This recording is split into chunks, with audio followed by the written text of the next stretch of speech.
तो आखिर केरला में विनाशकारी लैंडस्लाइड क्यों बार बार आता है, ग्राफिक्स के जरिए आपको समझाते हैं। दरअसल इलाके में असंतुलित विकास का असर इस वक्त साफ तौर पर देखा जा सकता है। पूरे पश्चिम घाट इलाके का संतुलन बिगड़ा है। पश्चिम घाट में जंगलों की कटाई से नुकसान लगातार पहुंचा है। जंगल काटकर रबर का प्लांट यहां पर लगाया गया और रबर की खेती की वजह से मिट्टी कमजोर हो गई। केरल में 50% पहाड़ी इलाके हैं। यहां पहाड़ियों की ढलान 20 डिग्री से ज्यादा होने से लैंडस्लाइड का खतरा ज्यादा बढ़ जाता है। भारत में अगर बात करें लैंडस्लाइड के खतरे की तो भारत के 12.6% यानी फीसदी इलाके लैंडस्लाइड की जद में हैं।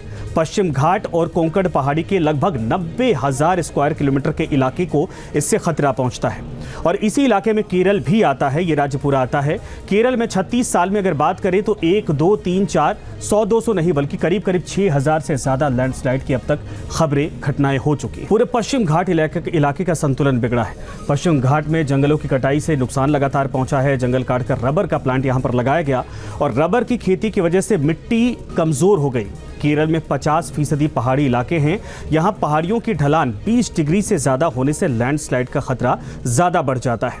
भारत में अगर बात करें लैंडस्लाइड के खतरे की तो भारत के 12.6% यानी फीसदी इलाके लैंडस्लाइड की जद में हैं।